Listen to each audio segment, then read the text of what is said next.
ಬೆಂಗಳೂರಿನಲ್ಲಿ ವಲಸಿಗರಿಗೆ ಜಸ್ಟ್ 7 ದಿನದಲ್ಲಿ ಹೈಟೆಕ್ ಮನೆ ನೀಡಲು ಸರ್ಕಾರ ನಿರ್ಧರಿಸಿದೆ. ಆದರೆ ಸಿದ್ದರಾಮಯ್ಯಗೆ ಕೊಡಗಿನ ಜನರ ಕಣ್ಣೀರು ಕಾಣಿಸ್ತಿಲ್ಲ. ಕಾವೇರಿ ಪಾತ್ರದಲ್ಲಿ ಪ್ರಾಣ ಕೈಯಲ್ಲಿ ಹಿಡಿದು ಬದುಕ್ತಾ ಇರುವ ಕರಡಿಗೋಡು ಸಂತ್ರಸ್ತರ ಗೋಳು ಕೇಳೋರಿಲ್ಲ ಅನ್ನುವಂತಾಗಿದೆ.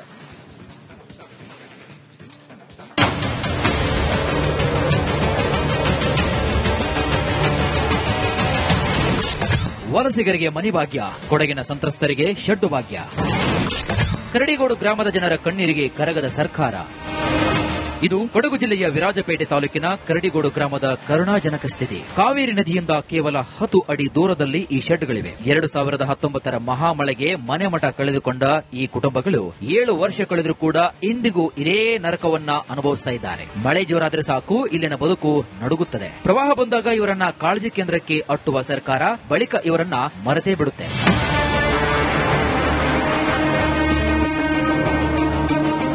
ರಾಜ್ಯ ಸರ್ಕಾರದ ಅತಿದೊಡ್ಡ ವಿಪರ್ಯಾಸ ನೋಡಿ. ಬೆಂಗಳೂರಿನಲ್ಲಿ ಅಕ್ರಮವಾಗಿ ನೆಲೆಸಿರುವಂತಹ ವಲಸಿಗರಿಗೆ ಒಂದೇ ವಾರದಲ್ಲಿ ಹೈಟೆಕ್ ಮನೆ ನೀಡಲು ಸರ್ಕಾರ ಆದೇಶವನ್ನು ಹೊರಡಿಸುತ್ತದೆ. ಆದರೆ ಕೊಡಗಿನ ಮಣ್ಣಿನ ಮಕ್ಕಳಿಗೆ 7 ವರ್ಷವಾದರೂ ಕೂಡ ಒಂದೇ ಒಂದು ನಿವೇಶನ ನೀಡಲು ಮನಸ್ಸಿಲ್ಲ. ನಾವು ಇಲ್ಲಿಯೇ ಹುಟ್ಟಿ ಬೆಳೆದವರು, ನಮಗೆ ಯಾಕೆ ಈ ಅನ್ಯಾಯ ಹೀಗಂತ ವೃದ್ಧರೊಬ್ಬರು ರಿಪಬ್ಲಿಕ್ ಕನ್ನಡದ ಕ್ಯಾಮೆರಾ ಮುಂದೆ ಕಣ್ಣೀರು ಹಾಕಿದ್ದಾರೆ. ಸರ್ಕಾರದ ಈ ದ್ವಂದ್ವ ನೀತಿಗೆ ಕರಡಿಗೋಡು ಜನತೆ ಹಿಡಿ ಶಾಪವನ್ನ ಹಾಕ್ತಿದ್ದಾರೆ. ಇಲ್ಲ, ನಾವು ಸುಮಾರು ವರ್ಷ ಆಯ್ತು, ಈಗ ಒಂದು 35-40 ವರ್ಷ ಆಯ್ತು ಈ ಒಳಗಡೆ ನಾವು ಇರ್ತೀವಿ. ಮನೆ ಇಲ್ಲ, ನೀರು ಬರುತ್ತಿಗೆ ಬರ್ತಾರೆ, ಪೊಲೀಸ್ನವರು, ತಹಸೀಲ್ದಾರ್ ಅವರು, ಮಂತ್ರಿಗಳೆಲ್ಲ ಬರ್ತಾರೆ. ಹೇಳ್ತಾರೆ, ಇನ್ನು ದೊಡ್ಡ ಮನೆ ಕಟ್ಟಬೇಡಿ, ಹೊಸ ಮನೆ ಕಟ್ಟಬೇಡಿ, ನಿಮ್ಗೆ ಜಾಗ ಕೊಡ್ತೀನಿ ಅಂತ ಹೋಗಿ ಹೇಳಿದ್ರೆ ಹೋದ್ರೆ ಮತ್ತೆ ಬರೋದು ಅವರು, ಮತ್ತೆ ನೀರು ಹತ್ತೊತ್ತಿಗೆ ಬರೋದು. ಬೆಂಗಳೂರಿನಲ್ಲಿ ಅಕ್ರಮವಾಗಿ ನೆಲೆಸಿದಂತಹ ವಲಸಿಗರಿಗೆ ರೆಡ್ ಕಾರ್ಪೆಟ್ ಸ್ವಾಗತ ಸಿಗ್ತಾ ಇದೆ. ಅವರಿಗೆ ಮನೆ ಕೊಡಲು ಸರ್ಕಾರದ ಬಳಿ ಹಣವಿದೆ, ಜಾಗವಿದೆ, ಇಚ್ಛಾಶಕ್ತಿಯೂ ಇದೆ.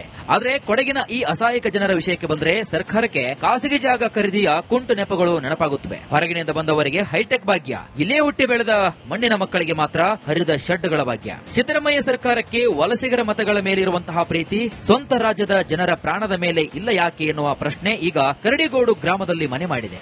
ಅವ್ರಿಗೆ ಜಾಗ ಗುರುತಿಸಿ ಅಲ್ಲಿ ವ್ಯವಸ್ಥೆ ಮಾಡಿದಾಗ ಅಲ್ಲಿಗೆ ನಾವು ಹೋಗಲ್ಲ, ಇದಕ್ಕೂ ಅದಕ್ಕೂ ಹೋಲಿಕೆ ಇಲ್ಲ.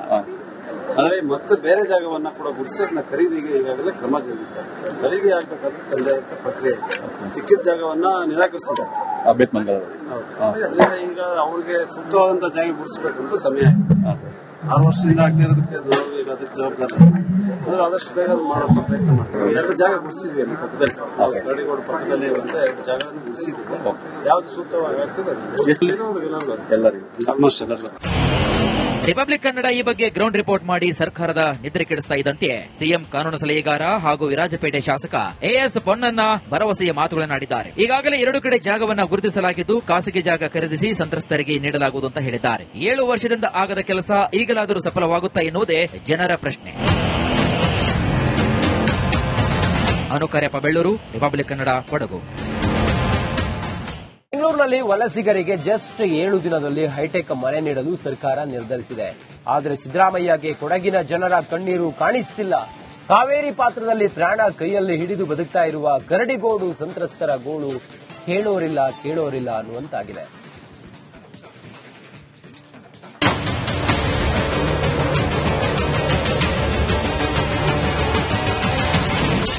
ವಲಸಿಗರಿಗೆ ಮನಿ ಭಾಗ್ಯ, ಕೊಡಗಿನ ಸಂತ್ರಸ್ತರಿಗೆ ಶೆಡ್ಡು ಭಾಗ್ಯ. ಕರಡಿಗೋಡು ಗ್ರಾಮದ ಜನರ ಕಣ್ಣೀರಿಗೆ ಕರಗದ ಸರ್ಕಾರ. ಇದು ಕೊಡಗು ಜಿಲ್ಲೆಯ ವಿರಾಜಪೇಟೆ ತಾಲೂಕಿನ ಕರಡಿಗೋಡು ಗ್ರಾಮದ ಕರುಣಾಜನಕ ಸ್ಥಿತಿ. ಕಾವೇರಿ ನದಿಯಿಂದ ಕೇವಲ 10 ಅಡಿ ದೂರದಲ್ಲಿ ಈ ಶೆಡ್ಗಳಿವೆ. 2019ರ ಮಹಾಮಳೆಗೆ ಮನೆ ಮಠ ಕಳೆದುಕೊಂಡ ಈ ಕುಟುಂಬಗಳು 7 ವರ್ಷ ಕಳೆದರೂ ಕೂಡ ಇಂದಿಗೂ ಇದೇ ನರಕವನ್ನ ಅನುಭವಿಸ್ತಾ ಇದ್ದಾರೆ. ಮಳೆ ಜೋರಾದ್ರೆ ಸಾಕು ಇಲ್ಲಿನ ಬದುಕು ನಡುಗುತ್ತದೆ. ಪ್ರವಾಹ ಬಂದಾಗ ಇವರನ್ನ ಕಾಳಜಿ ಕೇಂದ್ರಕ್ಕೆ ಅಟ್ಟುವ ಸರ್ಕಾರ ಬಳಿಕ ಇವರನ್ನ ಮರೆತೇ ಬಿಡುತ್ತೆ.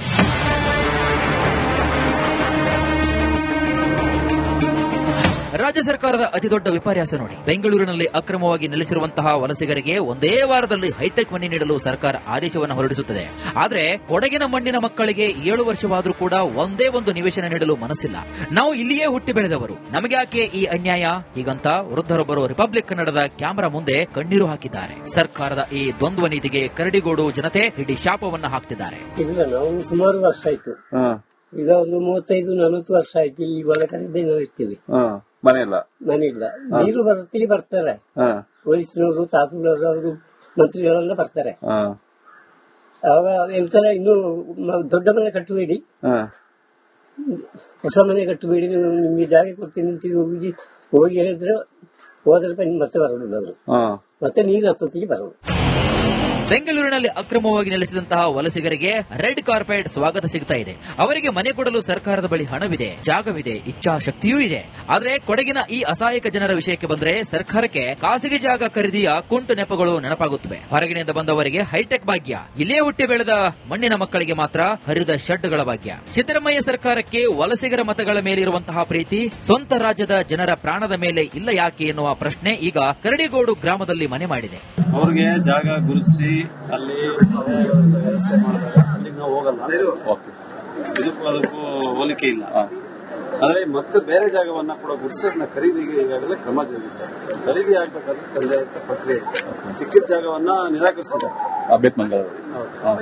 ಈಗ ಅವ್ರಿಗೆ ಸೂಕ್ತವಾದಂತಹ ಜಾಗ ಗುರುತಿಸಬೇಕಂತ ಸಮಯ ಆಗಿದೆ. 6 ವರ್ಷದಿಂದ ಆಗದೆ ಇರೋದಕ್ಕೆ ನಾವು ಈಗ ಅದಕ್ಕೆ ಜವಾಬ್ದಾರಿ ಅಂದ್ರೆ ಆದಷ್ಟು ಬೇಗ ಮಾಡುವಂತ ಪ್ರಯತ್ನ ಮಾಡ್ತೀವಿ. 2 ಜಾಗ ಗುರುತಿಸಿದ್ವಿ ಅಲ್ಲಿ ಪಕ್ಕದಲ್ಲಿ, ಕರಡಿಗೋಡು ಪಕ್ಕದಲ್ಲಿ ಇರುವಂತೆ ಜಾಗ ಗುರುತಿಸಿದ್ವಿ. ಯಾವ್ದು ಸೂಕ್ತವಾಗಿ ಆಗ್ತದೆ ಆಲ್ಮೋಸ್ಟ್ ಎಲ್ಲರಿಗೂ. ರಿಪಬ್ಲಿಕ್ ಕನ್ನಡ ಈ ಬಗ್ಗೆ ಗ್ರೌಂಡ್ ರಿಪೋರ್ಟ್ ಮಾಡಿ ಸರ್ಕಾರದ ನಿದ್ರೆ ಕೆಡಿಸ್ತಾ ಇದ್ದಂತೆ ಸಿಎಂ ಕಾನೂನು ಸಲಹೆಗಾರ ಹಾಗೂ ವಿರಾಜಪೇಟೆ ಶಾಸಕ ಎಎಸ್ ಪೊನ್ನಣ್ಣ ಭರವಸೆಯ ಮಾತುಗಳನ್ನಾಡಿದ್ದಾರೆ. ಈಗಾಗಲೇ 2 ಕಡೆ ಜಾಗವನ್ನ ಗುರುತಿಸಲಾಗಿದ್ದು ಖಾಸಗಿ ಜಾಗ ಖರೀದಿಸಿ ಸಂತ್ರಸ್ತರಿಗೆ ನೀಡಲಾಗುವುದು ಅಂತ ಹೇಳಿದ್ದಾರೆ. 7 ವರ್ಷದಿಂದ ಆಗದ ಕೆಲಸ ಈಗಲಾದರೂ ಸಫಲವಾಗುತ್ತಾ ಎನ್ನುವುದೇ ಜನರ ಪ್ರಶ್ನೆ. ಅನುಕರ್ಯಪ್ಪ, ಬೆಳ್ಳೂರು, ರಿಪಬ್ಲಿಕ್ ಕನ್ನಡ, ಕೊಡಗು. ಬೆಂಗಳೂರಿನಲ್ಲಿ ವಲಸಿಗರಿಗೆ ಜಸ್ಟ್ 7 ದಿನದಲ್ಲಿ ಹೈಟೆಕ್ ಮನೆ ನೀಡಲು ಸರ್ಕಾರ ನಿರ್ಧರಿಸಿದೆ. ಆದರೆ ಸಿದ್ದರಾಮಯ್ಯಗೆ ಕೊಡಗಿನ ಜನರ ಕಣ್ಣೀರು ಕಾಣಿಸ್ತಿಲ್ಲ. ಕಾವೇರಿ ಪಾತ್ರದಲ್ಲಿ ಪ್ರಾಣ ಕೈಯಲ್ಲಿ ಹಿಡಿದು ಬದುಕ್ತಾ ಇರುವ ಕರಡಿಗೋಡು ಸಂತ್ರಸ್ತರ ಗೋಳು ಕೇಳೋರಿಲ್ಲ ಅನ್ನುವಂತಾಗಿದೆ.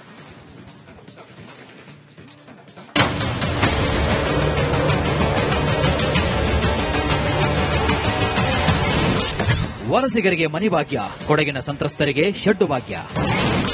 ಕರಡಿಗೋಡು ಗ್ರಾಮದ ಜನರ ಕಣ್ಣೀರಿಗೆ ಕರಗದ ಸರ್ಕಾರ.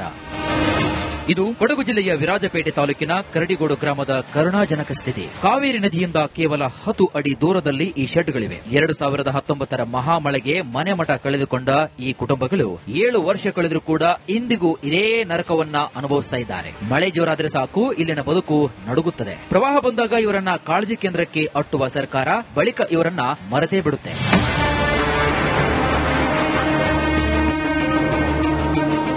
ರಾಜ್ಯ ಸರ್ಕಾರದ ಅತಿದೊಡ್ಡ ವಿಪರ್ಯಾಸ ನೋಡಿ. ಬೆಂಗಳೂರಿನಲ್ಲಿ ಅಕ್ರಮವಾಗಿ ನೆಲೆಸಿರುವಂತಹ ವಲಸಿಗರಿಗೆ ಒಂದೇ ವಾರದಲ್ಲಿ ಹೈಟೆಕ್ ಮನೆ ನೀಡಲು ಸರ್ಕಾರ ಆದೇಶವನ್ನು ಹೊರಡಿಸುತ್ತದೆ.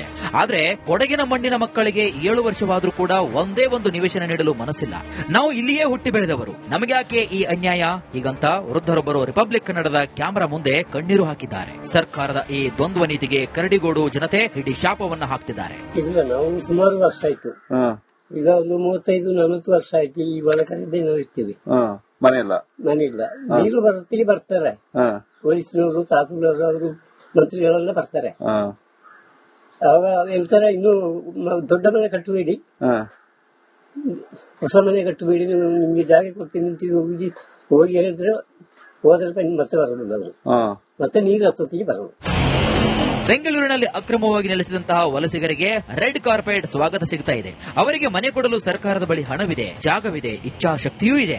ಆದರೆ ಕೊಡಗಿನ ಈ ಅಸಹಾಯಕ ಜನರ ವಿಷಯಕ್ಕೆ ಬಂದರೆ ಸರ್ಕಾರಕ್ಕೆ ಖಾಸಗಿ ಜಾಗ ಖರೀದಿಯ ಕುಂಟು ನೆಪಗಳು ನೆನಪಾಗುತ್ತವೆ. ಹೊರಗಿನಿಂದ ಬಂದವರಿಗೆ ಹೈಟೆಕ್ ಭಾಗ್ಯ, ಇಲ್ಲೇ ಹುಟ್ಟಿ ಬೆಳೆದ ಮಣ್ಣಿನ ಮಕ್ಕಳಿಗೆ ಮಾತ್ರ ಹರಿದ ಶೆಡ್ಗಳ ಭಾಗ್ಯ. ಸಿದ್ದರಾಮಯ್ಯ ಸರ್ಕಾರಕ್ಕೆ ವಲಸಿಗರ ಮತಗಳ ಮೇಲಿರುವಂತಹ ಪ್ರೀತಿ ಸ್ವಂತ ರಾಜ್ಯದ ಜನರ ಪ್ರಾಣದ ಮೇಲೆ ಇಲ್ಲ ಯಾಕೆ ಎನ್ನುವ ಪ್ರಶ್ನೆ ಈಗ ಕರಡಿಗೋಡು ಗ್ರಾಮದಲ್ಲಿ ಮನೆ ಮಾಡಿದೆ.